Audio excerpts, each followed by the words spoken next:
Hai guys, welcome to my first YouTube content. Yes, ini adalah mbak-mbak yang biasanya bahas drakor di TikTok. So, kalau biasanya di TikTok aku nge-review drakor-drakor ya. Nah, di YouTube ini aku mau coba bikin recap alurnya. So, drama yang mau aku recap kali ini adalah Squid Game 3. Pasti udah ketebak ya, ini udah pakai bajunya nih. Gue nomor 76.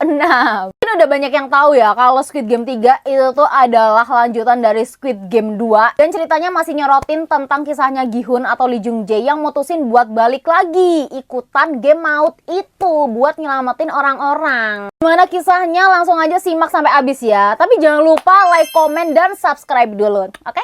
So guys, Squid Game 3 ini dimulai dengan gagalnya pemberontakannya si Gi-hun CS di season 2 dan akhirnya banyak player-player yang terbunuh. Terus kita ditunjukin player 246 yang lagi ketembak, tapi ternyata dia tuh ditembak sama Kang Noel, si girl cewek yang kenal sama anaknya player 246 yang lagi sakit parah. Mungkin karena kasihan, jadi dia nggak nembak player 246 di bagian vital, biar nanti dia bisa nyelamatin si bapak ini. Di sisi lain, kita ditunjukin tim kapal Junho CS yang lagi berdebat tentang hilangnya operator drone yang di season sebelumnya memang dibunuh diem-diem sama Kapten Park. Akhirnya kru kapal pun mutusin buat nggak lanjutin pencarian dulu dan mereka balik ke pelabuhan dan cari operator drone lain. Nah, di area game, Gi-hun udah merasa nggak berdaya tuh setelah pemberontakannya gagal dan dia kehilangan banyak teman-temannya, termasuk si Jung Bae.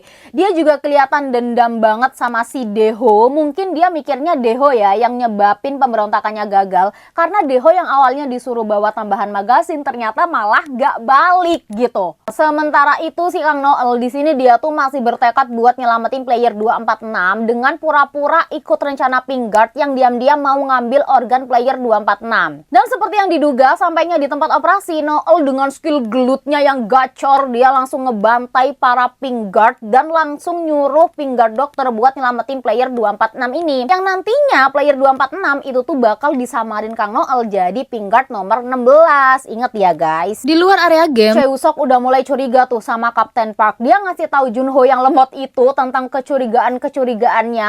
Tapi Junho bebal banget coy, dan dia tetap percaya sama Kapten Park. Akhirnya Choi Woo-sok besokannya tuh misah sama tim kapal dan dia mutusin buat nyelidikin Kapten Park sendirian dan ngabarin ke Junho penemuannya nanti. Asli ya, gue kesel banget sama si Junho. Masa di sini insting detektif kalah sama insting preman gitu. Akhirnya pagi sudah tiba dan game keempat pun mau dimulai. Di sepanjang arena game mereka tuh dipertontonkan mayat-mayat player yang gugur di pemberontakan sebelumnya dengan cara digantung guys. Ngeri banget. Kalian tahu nggak game keempat ini apa? Yes, petak umpet maut ya. Bukan petak umpet biasa. Sebelum mulai ini player-player disuruh ngocok tim. Ada tim merah sama tim biru. Tim merah itu tuh misinya ngebunuh tim biru. Jadi masing-masing orang di tim merah itu tuh harus bisa ngebunuh minimal satu orang di tim biru dalam waktu 30 menit. Dan tim biru misinya tuh harus bisa bertahan dari serangan tim merah atau mereka harus nemuin pintu keluar dalam waktu 30 menit kalau mau lolos. Di sini mereka juga dikasih senjata masing-masing. Tim merah dikasih pisau, kalau tim biru itu tuh dikasih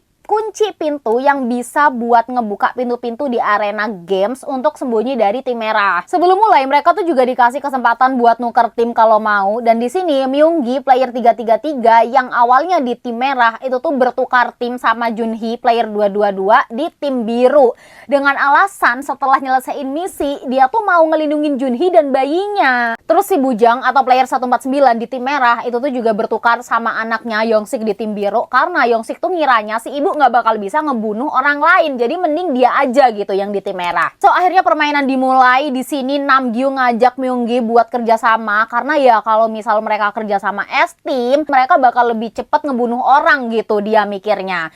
Dan Myung-gi ya setuju gitu. Keadaan semakin tegang, para pemain udah mulai brutal tuh saling ngebantai satu sama lain biar lolos. Di sini Hyunju sama Bujang itu tuh bersatu buat ngebantu Junhee ya, karena kehamilannya Junhee yang udah makin gede ngebuat dia makin lemah. Mana pakai jatuh lagi dari tangga dan kakinya retak. So mereka bertiga gotong royong as team. Kebetulan mereka bertiga juga punya bentuk kunci yang beda-beda. Jadi guys, tiap pintu itu tuh bisa dibuka dengan kunci yang bentuknya cocok. Ada bentuk lingkaran, persegi, sama segitiga. Dan mereka bertiga masing-masing punya bentuk itu. So bisa dibilang mereka tuh tim yang tepat lah ya. Sementara itu si Myung-gi sama Namgyu dengan brutal udah berhasil ngebunuh 2 player. Tapi mereka tuh kayak maruk banget gitu loh. Namgyu mikir kalau misal mereka bisa ngebunuh lebih banyak orang di sini, orang yang lolos kan bakal makin sedikit. So hadiah mereka itu tuh juga lebih banyak.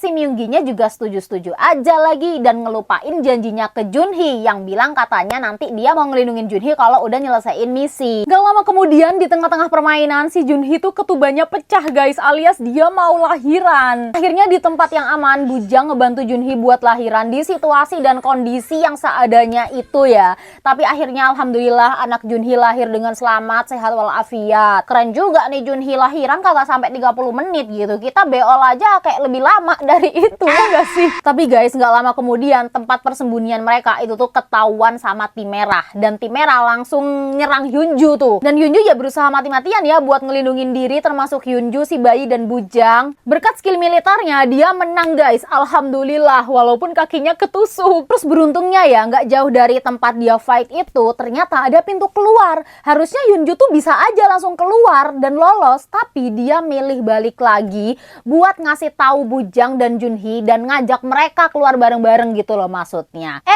Duar, naasnya ya, detik-detik dia ngasih tahu, tiba-tiba dia ditusuk dari belakang. Kalian tahu siapa yang nusuk? Yes, Myunggi Dajjal. Ya Allah, padahal Hyunju tuh udah mati-matian ngelindungin Junhee dan anaknya, tapi malah dibunuh sama si setan atu ini. Junhee dan Bujang udah nggak bisa berbuat apa-apa ya. Mereka akhirnya mau nggak mau harus ngerelain Hyunju dan ngambil kunci-kuncinya dan cari pintu keluar. Di sisi lain, si Dukun pun sebenarnya udah nemuin pintu keluar guys, tapi sayangnya pintu keluar itu tuh cuman bisa dibuka pakai 3 kunci dengan bentuk yang beda-beda. Ya tadi ada lingkaran, persegi, sama segitiga. Sementara dia tuh cuman punya 1 kunci. So dia tuh harus cari orang lain yang punya 2 kunci buat ngebuka pintu keluar itu. Akhirnya dia ngajak player 100 buat berafiliasi. Tapi sesampainya di pintu keluar, player 100 ngehianatin si Dukun dan dia keluar sendiri dengan ngebawa kuncinya itu. Si Dukun pun lagi-lagi gagal keluar, kapok. Nah, bertepatan sama itu datanglah si Minsu ucuk-ucuk-ucuk dalam keadaan ngefly. Karena sebelumnya dia minum narkoboynya si Namgyu yang dia temuin pas Namgyu abis ngebunuh orang. Dalam keadaan ngefly dia masih kebayang-bayang Kak Semi yang udah meninggal di season sebelumnya, dan dia juga halu lihat si Dukun itu tuh sebagai Namgyu. Tanpa babi bu, ya udah dia langsung nusuk si Dukun itu karena dia dendam sama si Namgyu. Sementara itu si Gi-hun masih nuntasin dendam kesumatnya sama si Daeho. Dia nyari-nyari Daeho sampai ketemu. Dia juga sempet dipengaruhin si Dukun itu tentang Daeho yang ngebuat Gi-hun makin semangat buat ngeburu si Daeho. Seketemunya mereka langsung fight dengan sengit dan akhirnya Daeho terbunuh di tangannya si Gi-hun. Waktu udah hampir habis, Junhee sama Bujang pun akhirnya nemuin pintu keluar guys. Detik-detik mereka mau keluar, tiba-tiba datanglah si Yongsik atau anaknya Bujang. Dia belum nyelesain misi, alias dia belum ngebunuh 1 orang pun karena dia nggak tega ternyata. So karena dia ngelihat ada Junhee di detik-detik terakhir, dia berniat mau ngebunuh si Junhee. Tapi Bujang langsung ngehalangin dengan nusukin tusuk kondenya ke punggung anaknya sendiri. Yongsik pun terhuyung-huyung dan waktu habis. So Yongsik langsung ditembak secara brutal sama Pinkguard karena dia gagal nyelesain misi, dan Bujang pun nangis meraung-raung kehilangan anaknya. Sedih banget di sini. Lanjut ke episode 3. Nah, ini para player yang selamat pun balik ke kamarnya masing-masing. Si Myunggi kayak khawatir nungguin Junhee sama anaknya. Ya telat. Akhirnya Junhee balik-balik selamat dengan ngebawa bayinya. Bujang pun kelihatan terpukul banget ya abis kehilangan anaknya, tapi itu ngebuat dia makin bertekad buat ngebantuin si Junhee dan bayinya. Dengan berakhirnya games petak umpet ini, player yang kesisa itu tuh tinggal 25 orang dan hadiah yang terakumulasi sekarang jadi 43,1 miliar won. Buset, itu kalau dibeliin seblak bisa berenang-renang kita. Mesin beralih ke para VIP Jahanam. Di sini mereka kumpul tapi kayak nggak penting gitu loh pembahasannya. Jadi kita skip aja ya. Lanjut ke pencariannya si Junho the Explorer. Di kapal dia tuh dihubungin sama Choi Woo-sok. Choi ngelaporin kalau orang-orang di daerah sana itu tuh nggak ada yang kenal sama Kapten Park, termasuk para pedagang dan nelayan. Jadi kayak keberadaannya si Park Yong-gil atau Kapten Park ini itu tuh kayak bagaikan hantu gitu loh. Sas banget. Bahkan lagi-lagi si Junho dengan polosnya masih denial dan masih belum percaya sepenuhnya sama Choi Woo-sok. tuh dasar GGG, ganteng-ganteng goblok. Di arena games ini tuh udah waktunya pengambilan suara, guys. Game bakal lanjut atau enggak? Sesuai yang diduga, game tetap lanjut. Tapi di sini si Namgyu itu tuh beralih posisi.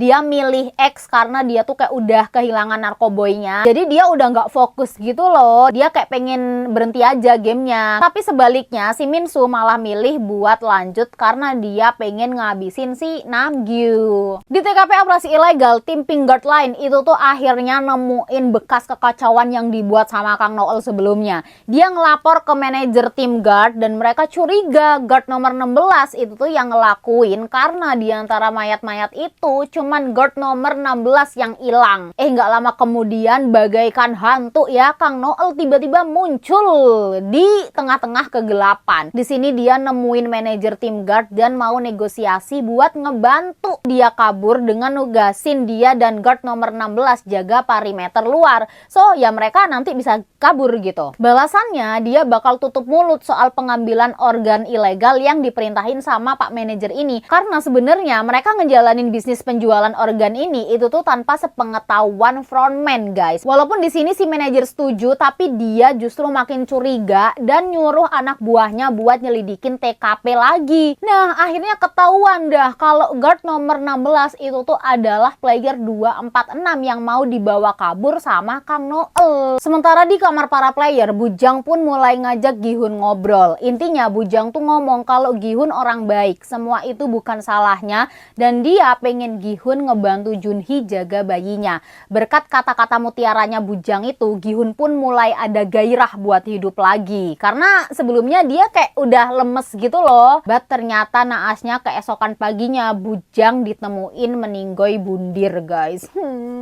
Di sisi lain, penyelidikannya Chae-woo-sok tentang Kapten Park ini akhirnya nemuin titik terang. Alhamdulillah, dia nyelinap ke rumah Park Yong-gil dan nemuin bukti foto bahwa Park Yong-gil pernah mancing mania sama sales Dakji alias si Gung Yu ini. Di foto itu juga ada frontman. Bah, tiba-tiba emang si anjing nih, anjingnya Kapten Park itu tuh tiba-tiba muncul dan nyerang Chae-woo-sok secara brutal. Beruntung Choi bisa nyelamatin diri dan kabur. Tapi sebelum keluar dari rumah, dia tuh nemuin ada uang banyak banget dan baju Pink Guard terkubur di bawah kandang anjing itu, guys. Cuman sayangnya bertepatan sama itu, para polisi ini dateng dan nangkep si Chae-woo-sok karena dinilai Choi ini melanggar properti orang. And then finally game kelima pun dimulai. Gamenya ternyata apa? Yes, lompat tali maut. Para player itu tuh disuruh nyebrangin jembatan, tapi juga harus bisa ngelewatin lompat tali dari dua boneka Dakjal ini. Kalau mereka gagal ya auto jatuh dan metong. Awal nggak ada yang berani ya, tapi nggak lama kemudian si Minsu mancing Namgyu dengan nunjukin kalung salibnya yang berisi narkoboy. Minsu pun langsung ngelempar kalung salib itu ke jembatan dan akhirnya ya mau nggak mau karena si Namgyu juga udah kecanduan, dia nekat nyebrang. Dia berhasil lompat sampai pertengahan, tapi pas dia udah bisa ngeraih kalungnya, ternyata tuh kalung nggak ada isinya, alias narkoboynya itu tuh udah dihabisin semua sama si Minsu. So Namgyu langsung hilang fokus dan jatuh. Metong. Terus player selanjutnya yang berani yaitu si Gi-hun. Dengan ngebawa anaknya Junhee, dia pun nekat nyebrang. Maksudnya dia tuh pengen nyelamatin anaknya Junhee dulu gitu loh. Terus dia nanti mau balik jemput Junhee karena Junhee tuh nggak bisa lompat sendiri. Soalnya kan kakinya cedera ya, Shay. Dengan tertatih-tatih bawa bayi, Gi-hun pun berhasil ngelewatin tali maut itu. Tapi pas mau balik jemput Junhee, ternyata para player-player yang lain itu tuh mulai berani nyebrang. Jadinya Gi-hun belum bisa jemput Junhee, guys. Player kedua yang selamat yaitu si player 96, tapi emang anjing banget ya karena dia udah berhasil ke tepi. Jadi dia tuh ngedorong orang-orang yang udah hampir berhasil. Pikirannya dia ya biar all player metong gitu, sisa dia sama Gi-hun doang, so mereka bisa menangin semua hadiahnya. Lanjut ke episode 4. Akhirnya di sini banyak player yang gugur ya, karena lelah ya Shay, lompat-lompat mulu nggak bisa nyebrang. Ngelihat ini Gi-hun pun nggak bisa tinggal diam. Dia nyuruh player 96 buat mundur dan ngebiarin yang lain lewat. 96 nggak mau kalah dong, akhirnya terjadilah baku hantam. Tapi akhirnya Gi-hun alhamdulillah yang menang. Pemain lain jadinya bisa nyebrang tuh dengan selamat. Jadi ini sisa 4 pemain guys, termasuk si Minsu, Myunggi sama si Junhee. Sebelumnya, Myunggi tuh udah sempet ngajakin Junhee nyebrang barengan, tapi ngelihat kondisi kakinya Junhee yang nggak memungkinkan, jadi kayak susah gitu loh kalau Junhee mau nyebrang. Digendong pun rasanya nggak mungkin ya. So, Myunggi beneran ninggalin Junhee sendirian, bejir, dia nyebrang sendiri. Sumpah ya, iya tahu di sini Myunggi tuh no option, tapi kayak tega banget gitu loh, ninggalin pacarnya sendirian. Katanya cinta, tapi tai kucing gitu. Pacarnya kesusahan, dia tetap milih duit.